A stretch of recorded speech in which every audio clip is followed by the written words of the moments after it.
Une nouvelle galerie pourrait ouvrir à Reichshoffen. Deux jeunes peintres s'unissent pour créer des œuvres au style particulier, des peintures minimalistes qui donnent des résultats hauts en couleurs. Ils présentent une première exposition avant de voir plus grand. Leur art a déjà fait des adeptes, des admirateurs à Dambar et Oberbronn qui ont réservé les premières toiles.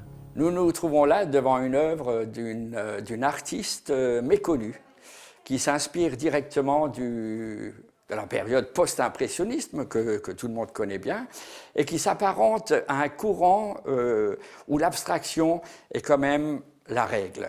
Le domaine perfectible de cette œuvre se trouve dans l'ajustement des couleurs qui s'apparente réellement à une nature diversifiée et fantastique.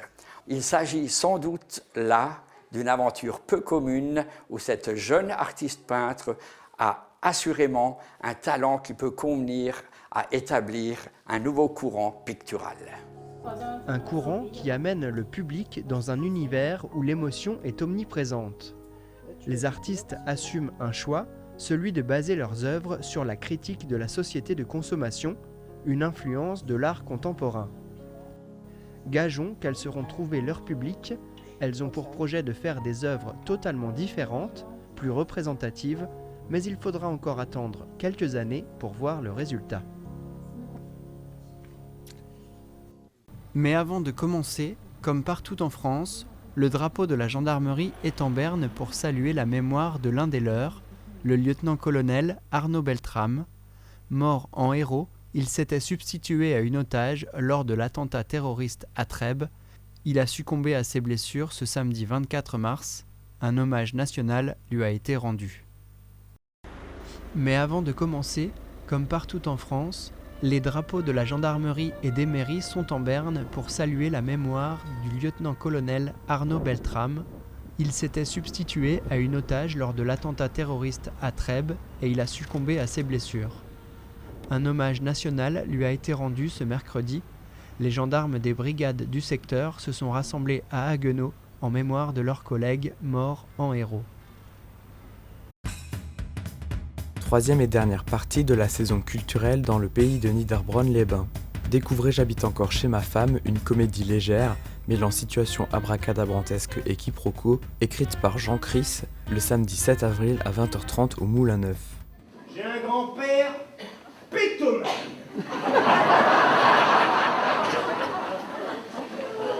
Ma grand-mère était stripteaseuse.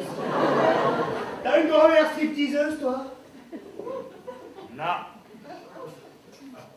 Ma grand-mère, elle était mère au foyer et elle a élevé 7 enfants. Et on l'appelait Blanche-Neige. Un peu d'humour avec Anne Roumanoff, son nouveau spectacle fait rire et réfléchir. C'est à la Castine le 12 avril à 20h30. Un ami m'a dit « Oh là là, j'ai 2715 amis sur Facebook ». J'ai dit « Waouh, déménage un jour férié, regarde combien il y en a qui viennent t'aider ». La musique municipale de Niederbronn-les-Bains vous invite pour le concert de printemps le dimanche 15 avril à 16h au Moulin Neuf. Les fouteurs de joie avec des étoiles et des idiots, bien plus qu'un concert, c'est une expérience, celle de la joie. Le samedi 26 mai à 20h30 à la Castine.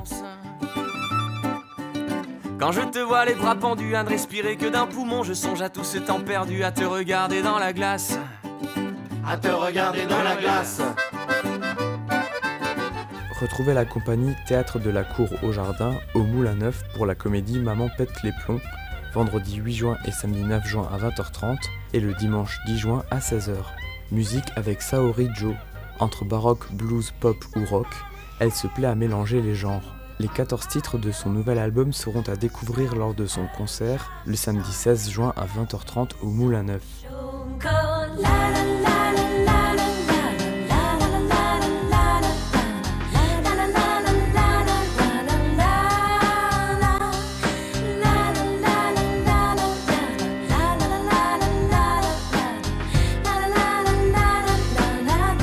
Retrouvez aussi le spectacle de fin d'année des jeunes de l'atelier théâtre au Moulin Neuf le vendredi 22 juin à 20h.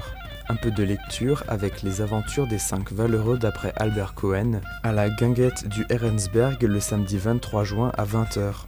Texte à dire, texte à rire, des lectures en hommage à Raymond Devos, au Rocher de la Lys, le vendredi 6 juillet à 18h30. La programmation est disponible sur les sites des centres culturels. Dimanche 25 mars, rendez-vous sportif à Reichshoffen. De nombreux coureurs et trailers participent à la 7e édition de la foulée des cuirassiers et à la 4e édition du trail dédié à Bertrand Muller. Parmi les favoris, le Dambarois Mathieu Motsch, mais aussi Laurent Guinette, alias Bretzelmann de Colmar, vice-champion du monde d'ultra-triathlon début mars en Floride et vainqueur du DK Ironman au Mexique. Top ! C'est parti pour votre kilomètre de On a beaucoup plus de monde que l'année dernière. On n'atteint pas tout à fait les 300. À 5 coureurs près, on atteint les 300 participants. Et sur le 10 km, on frôle les 200. Donc oui, une grosse explosion de participation cette année pour les deux courses. Les départs sont donnés à 1 heure d'intervalle. Les trailers courent jusqu'à la Wasembourg. Le 10 km reste entre Oberbronn et Reichshoffen. Il y a plusieurs paliers de récupération, il y a du dénivelé, il y a des descentes, il y a du plat, il y a du faux plat montant, du faux plat descendant. Donc on a veillé un petit peu à faire un mix de tout ça. Les trailers aiment beaucoup tout ce qui est varié, donc on a essayé de maintenir ce qu'ils aimaient. Et cette année, donc, on a un petit peu tenu compte de l'avis des coureurs des années précédentes. Et on a supprimé une partie de la route forestière qui était asphaltée pour leur proposer donc, en remplacement une partie forestière. Donc voilà.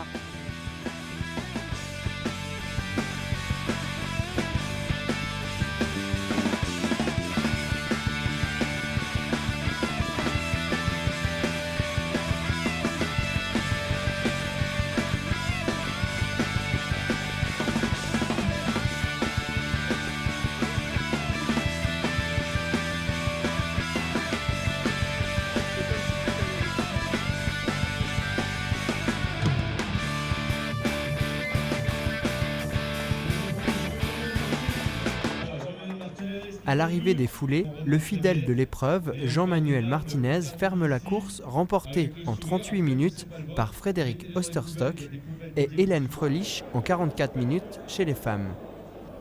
Le vainqueur du trail en 1h46 minutes est Julien Claudel et chez les femmes en 2h18 minutes, Cindy Fixaris. Toutes les catégories sont récompensées, jeunes, vétérans, super vétérans. Prochain rendez-vous sportif avec les courses nature des Vaugironneurs à Niederbronn-les-Bains les 7 et 8 avril, puis retour à Reichshoffen pour la course du printemps le 21 avril au Plan d'eau. Les présidents de la communauté de communes du pays de Niederbronn-les-Bains et de la régie intercommunale d'électricité ont signé un nouveau contrat d'objectifs et de moyens pour votre télévision locale TV3V ce lundi 19 mars. Le budget de la chaîne est de 190 000 € hors taxes par an. La communauté de communes du pays de Niederbronn-les-Bains financera ce service public à hauteur de 105 000 € hors taxes par an et la régie apportera le complément. L'objectif commun est de valoriser le territoire, l'action des citoyens, des élus, des associations. À l'origine, TV3V a été créé par la régie pour enrichir son offre de télédistribution et aussi pour apporter un service public de proximité supplémentaire. Le TV3V, c'est une institution pour nous, la régie, et certainement également pour la communauté de communes, puisque ça fait depuis 2000, donc ça fait 18 ans bientôt, que cette affaire fonctionne et qu'elle fonctionne bien. Il eût été dommage qu'on l'abandonne et qu'on la laisse dépérir, je dirais, en rase campagne. Ce n'a pas été le cas, donc je crois qu'on peut se féliciter réciproquement de cet accord que nous avons pu trouver, et j'espère qu'il sera largement honoré dans le futur avec la participation, comme je l'ai souhaité lors de ma petite allocution, de l'ensemble des partenaires. Pour nous, c'est important que TV3 relaie tout ce qui se passe au niveau de la communauté de communes, parle de ses investissements, de ses fonctionnements et des services multiples que nous proposons à la population. Le contrat est établi pour les 5 prochaines années et la chaîne évoluera. Parmi les premières nouveautés, Les annonces infographiques modernisées seront accessibles à toutes les communes et toutes les associations du territoire. Toute la chaîne sera diffusée sur Internet sur un site dédié à TV3V. Nous passerons en haute définition sur le câble de la régie et la commission audiovisuelle qui propose les sujets et participe au bon fonctionnement de la chaîne sera présidée par Fernand Feig. 2 conseillers communautaires rejoindront la commission, Patrice Hilt et Jean-Claude Strebler. Les nouveautés, nous souhaitons être proches du public et je crois que nous allons régulièrement donc nous réunir avec TV3V, nous mettons en place une nouvelle organisation avec des élus qui seront impliqués et auxquels participeront également les anciens délégués que nous avions jusqu'à présent. Nous n'avons voulu écarter personne.